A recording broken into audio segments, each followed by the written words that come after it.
There we go. I think this is working now. I've had so many issues getting this live stream going up. Let's see if it's working now. I think I'm live. Doing like an impromptu live stream here. So this will be fun for anybody watching back on this. I don't know if anybody's joining. It's a Monday. It's a holiday day here.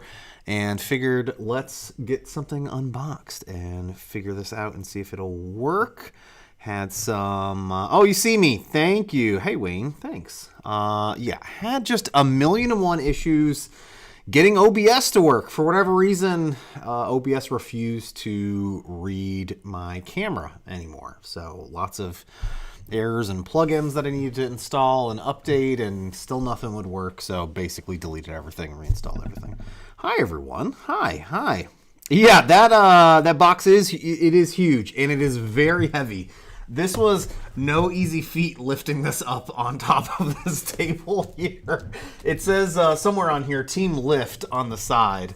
So I think this is for 2 people to lift up. But of course, I used the brawn here to lift this up. Yeah, this should be a fun little live stream. I'm really excited for the X-Max 3 here from QidiTech. I've seen some videos from other creators on this, and it's a large, fast 3D printer, and it's fully enclosed, and it has a heated chamber, which I've never had a 3D printer that has one of those, so I can start using some funky materials.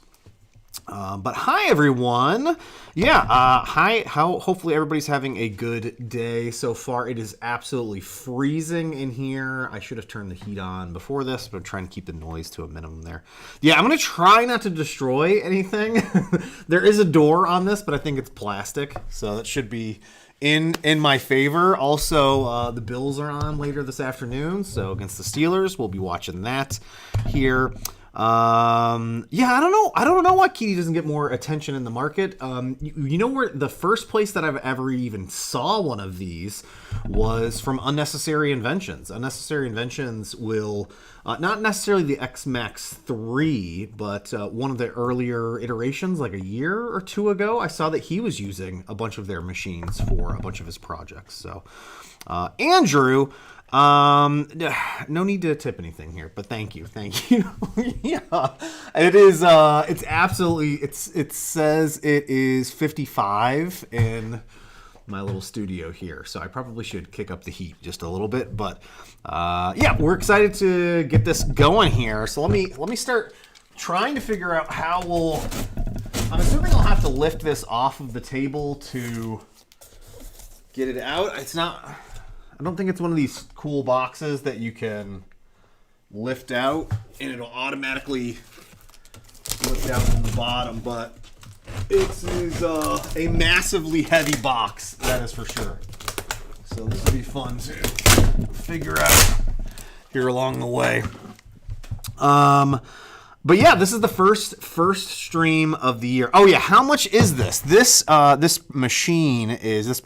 is, I want to say it's like $900 over on Amazon. Yeah, it's right now over on Amazon. It's $899. The build volume is, I think, somewhere around the lines of, 325 by 325 millimeters by 315. Oh, look at this. I just pulled up their Amazon site. They have a listing for it, and it includes inches. Thank you. So that's almost 13 inches, or it's a little like 12 and a half, I would say more. Cubed, it looks like, or a little larger in some areas, but not sure on the max nozzle tip 3D Airsoft. I know that because it has a heated chamber, I'll be able to start using things like ASA and some other materials that I've been excited to try out that I've never printed with before. I know some of the bamboo printers, since it's fully enclosed, you can also easily work with those, but having the heated chamber should add for more reliability when it comes to printing with some of those materials. Here is that for anybody that's interested in it. A review and giveaway. This would be, I don't even know how, like, this thing is just so massively large and heavy. I don't know how they're handling, like, the shipping of this thing. I would have assumed it's just insane. Let me see the best way to get this out of here. I probably should have unboxed this slightly before getting on with you guys, but it is what it is. Pretty well packaged. I mean, it's just, it's not, it doesn't come in a crate, even though it's a pretty big machine. The K1 Max, my original K1 Max came in a crate. And then the second one, the replacement that they sent me just came in a cardboard box. Let's see. So, oh moly! Yeah, my table is just huge. All right, so let me. Yeah, all right. Let's do this. There's no way. All right,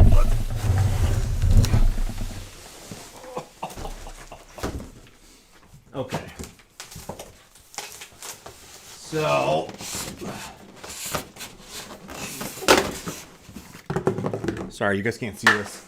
I'm trying to get a big, huge piece of styrofoam that is tightly packed in there. Okay. Got some tools, an extra hot end, some rubber feet that I'll be very careful to put on here so I don't break anything like I did on the K1 Max. It comes with a scraper. Looks like some a leveling card. Okay. And then some more tools. And then this is the USB stick.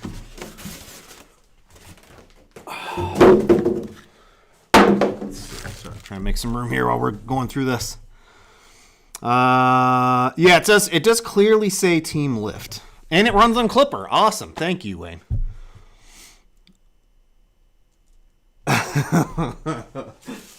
Yeah, let's see. All right, now my big question is how I'm going to actually get this thing out of the box here.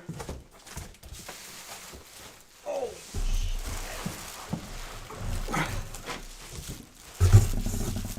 Let's use the table to my advantage.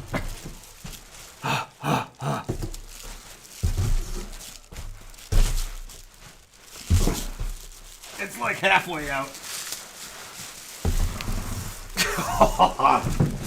There we go. Woo!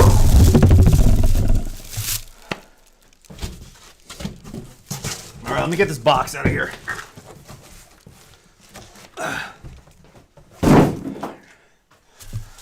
Benefit of being slightly overweight and having a belly, I can use that to my advantage when lifting up. It's a good dad bod technique, I suppose. Oh my goodness. It's my workout for the week. Yeah. Yeah, just herniated 2 discs. I'm sure I will be feeling that later.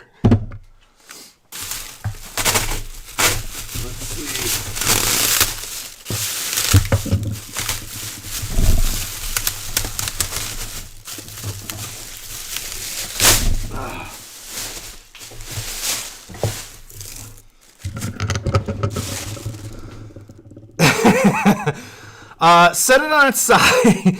I mean, you know. Yeah, maybe I should get the rubber feet on. It's a plastic door. It's not a glass door, so we're good. We're good. If that's that is the front. Okay.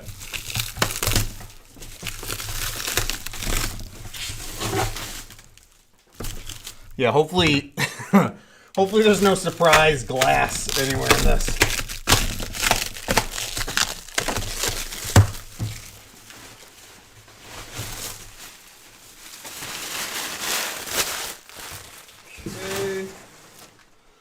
I'm going to attempt to not make an absolute mess in here.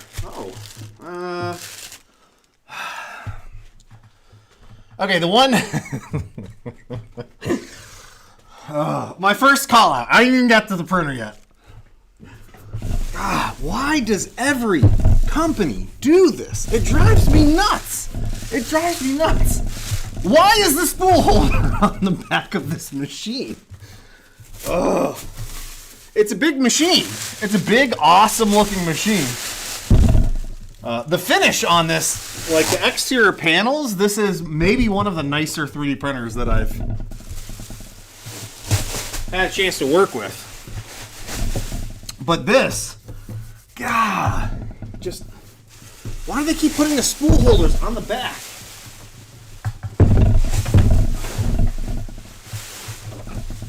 I get that it's maybe a little more visually appealing to not see the spool holder, but look how big this thing is. Like, here's me hugging the front of the machine. My arm, so I gotta come fully around. I can't have anything on the other side of the machine, so I can get back here to fumble around with a spool holder. It's crazy. Totally jacked up. Thank you so much for that. Yeah, definitely gonna need. Oh my goodness, I'm gonna be feeling that lift, that team solo lift there. I'm gonna go for the top, I suppose. Let me swing this around so you guys can see.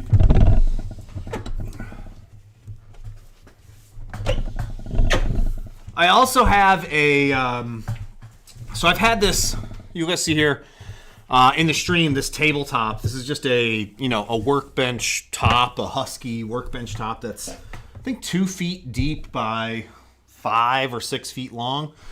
We redid our kitchens last year, and so I took all of the, we had a kitchen island, and it was sort of like an L shape, sort of, Florida state maybe, shaped. It's kind of like a crooked shape there, like a boot.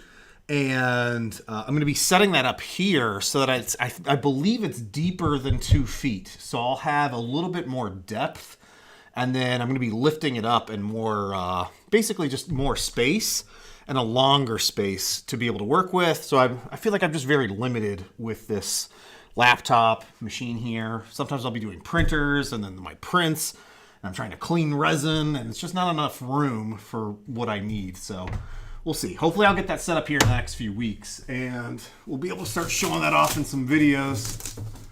Let's go over the top again. I don't think there's any right or wrong way to go about this. Actually, hold on. Before I do any of that, let me look at this. Before I jack up anything. Here was the quick start guide.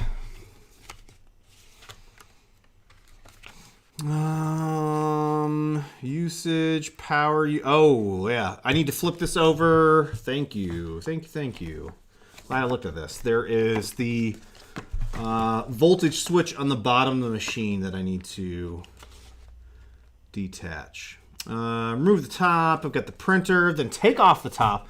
Then take the box out of here. So there is instructions on how to actually unbox and get all this stuff out of there, which is good. So let me get everything out of the box. Then I'll switch the power voltage on the bottom before we get too much further along. One quick note, Manic really messaged me, saw that I was going to be doing a live stream of this, and was like, hey, do not do the firmware update on the live stream. It takes over 30 minutes for that to process. So we'll not be updating the firmware, even though I know it sounds like there's an updated firmware on there.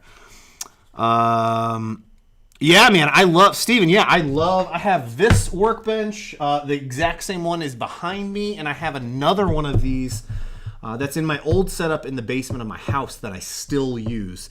And in fact, this one here, once I move this one out of the way, will be going into another space that I'll be trying to get set up here in the next month or two for another little recording area, so that I'll have a few different tabletop setup options depending on where I want to be working and recording the studio. But these are fantastic. These are really good. I think it was, I ended up getting mine off of Facebook Marketplace from someone that was selling like oversold Home Depot items or something like that, but and it was legit, thankfully, and I didn't get robbed or anything. Yeah, let's see. Yeah, there's no glass. Yeah, thankfully, yeah. This is just some nice plastic door. And it's got magnets built into it, and the hinge system is actually connected here in multiple points. So even if I wanted to, I don't think I could knock the door off of this and break it. But yeah, the top is also plastic. I honestly prefer the plastic over the glass, even with my bamboo machines, I'm so paranoid of breaking the glass door on the X1s or the P1S or the tops. Like, I never have the top on those machines, so I've just got glass doors hanging out. Oh, actually, here's the top to the K1 Max. It's still sitting back here. I haven't moved it. I haven't used it. So let's see. Packing materials. Don't know what. Box here. Okay. Interested to see what this is. So this looks like it is multiple things. We'll take a look at it in here in a second. Out. I am really excited about a bigger printer here. By the way, so we're gonna run a test print. Hopefully get a test print up and running on this morning. And then I'll be updating the firmware. And then I have just recently, over the weekend, I'm so excited, 3D modeled my first Magneto helmet. And I followed the guide by Alchemist Laboratory here on YouTube, who is a smaller channel. Please go check them out. That has plasticity tutorials on making helmets. And he just put out a tutorial on how to make a 3D modeled Judge Dredd helmet. So hopefully this evening or tomorrow I'll be following along with that as well. Let me pop this out. How do I pop this out? Pop out chat, because I'm going blind. I'm an old man. Control Shift Plus. There we go. Yeah, Uncle Jessy proofed it. Oh, and Britt's in here. Hey, Britt. Hopefully you've got I was just thinking of you. And your phone, unfortunately. So hopefully you guys were able to get that sorted after Comic-Con. That was such a horrible way to end the day. I got to hang out with Britt and her husband and their kids at New York Comic Con, and unfortunately, on the second day, Britt, someone stole her friggin' iPhone like minutes before we were all heading out. So it was like heading out of the Marvel area, and someone had swiped her phone, which just is really horrible. Oh, okay. Oh, okay. All right, I got you. I see what this is. So, I think. No? I don't know enough about this. Does anybody know? This isn't a dryer, right? This isn't a filament dryer. This is just a box to hold the filament in?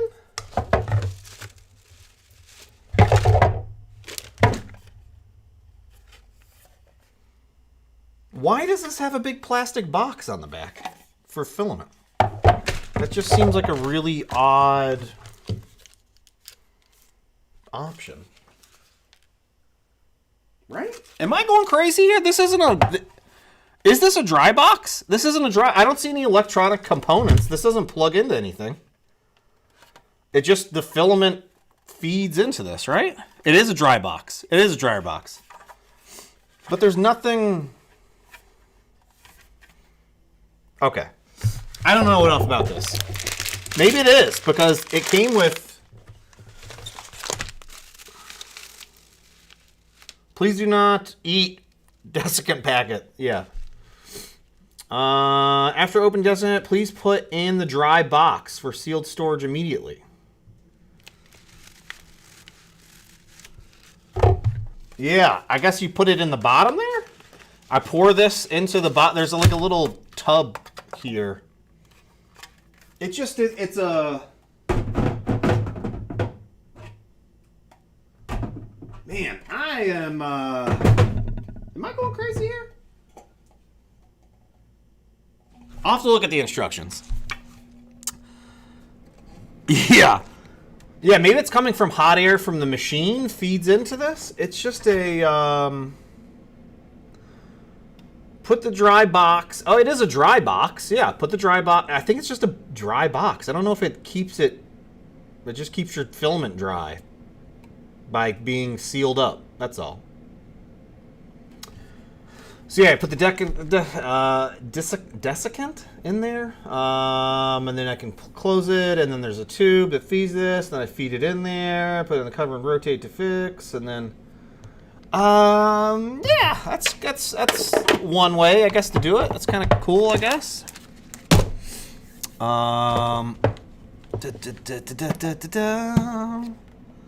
Yeah, it's just a dry box filament holder. Okay. All right, so we got that. Let's follow the instructions. Let me set these aside for the moment. I need to change the voltage. Oh, and it came with a glue stick, a very small glue stick. We'll see if we need that. Okay. I'm gonna try and set this on its butt. Oh.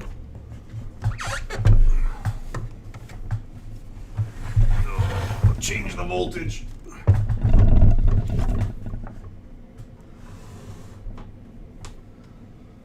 Okay. Well, it's already on 115. 115. Right? 115, 115? Right? Yeah. Right? Am I going crazy here?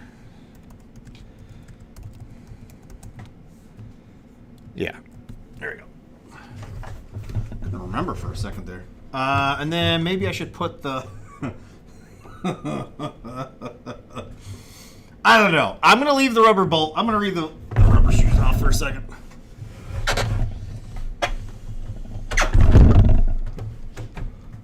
Okay. Oh, I do like that this... Look at this does swing open more than... What's that? 180 degrees. Which is really nice. It's the little things, people. It's the little things. Nice big build plate. Loving this. 330 by 330.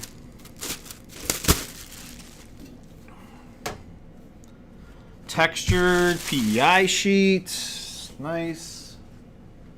I'm going to try not to put my fingers all over that. All right, let's follow along here. Oops, I lost the chat here.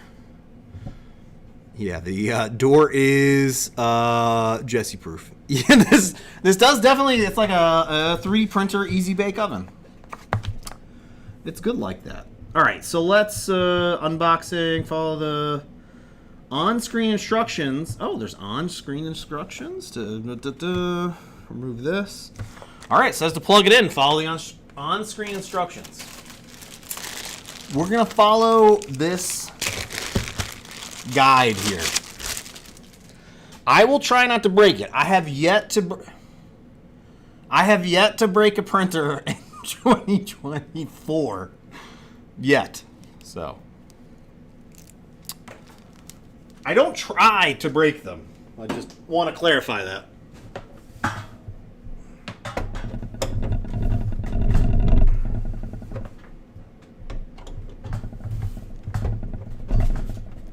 Also, there is an Ethernet port on the back, the very back of the machine.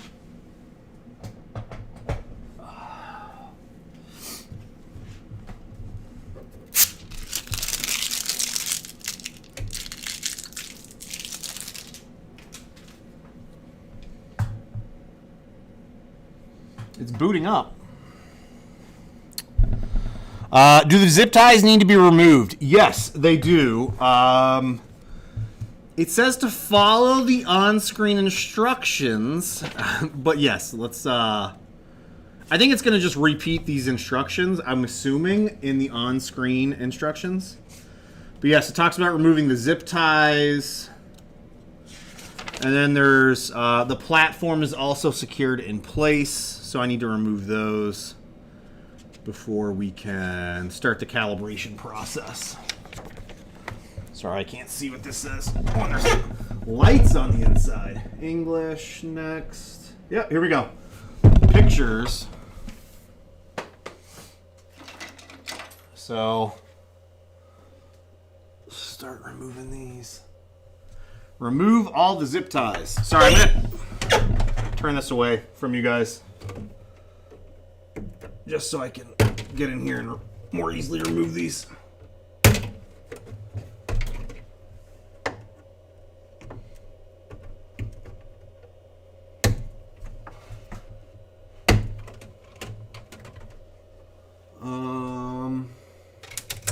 Oh, well, that one was already... I didn't even have to do that one. That one's already done. Okay.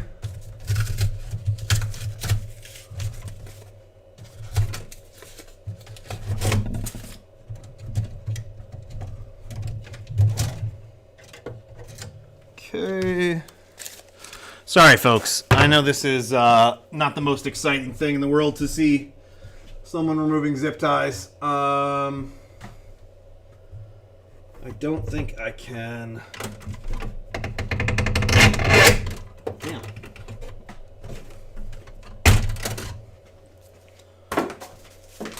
There are. That doesn't sound good. What slicer does this use? I believe QidiTech has their own slicer that they use for this, and I've heard it's decent. I believe, if I remember correctly. Oh my god, that does not sound good. I am so sorry for the audio.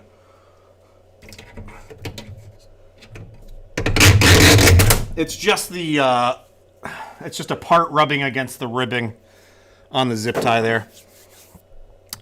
Oh, nice. Yeah, William, thanks. They have their own based on Prusa slicer. Yeah, so I'll be checking that out. I'm assuming there's a Orca profile, but I don't know. We'll see. We'll find out.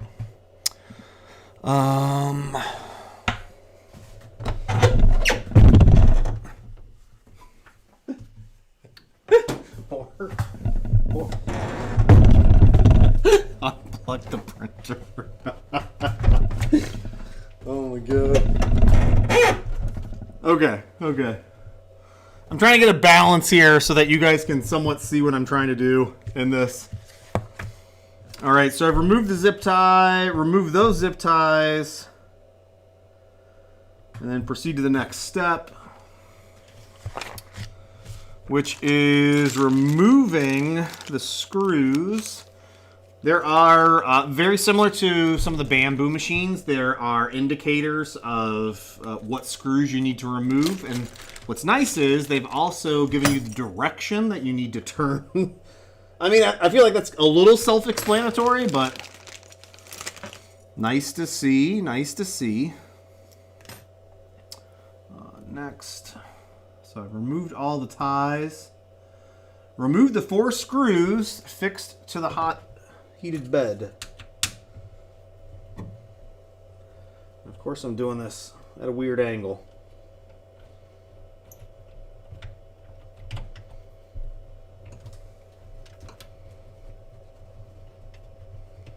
Very exciting stuff here, folks. Ta-da! There's one.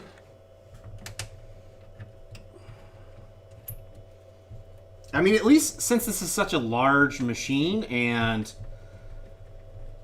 they've actually, it seems like there's some extra space on the inside of this. It's not like, there's a few inches of a perimeter around the actual print volume inside the machine, so it gives you a little bit of wiggle room to work with. It just doesn't feel as tight as some of the other machines that are out there. You know, I don't know if there is a camera in here.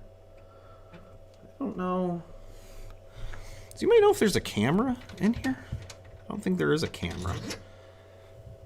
I believe it has input shaping. Yeah. Yeah. Yeah. No shattered glass panels. There's no glass. They gave me the kid-proof version, apparently. They were like, hey,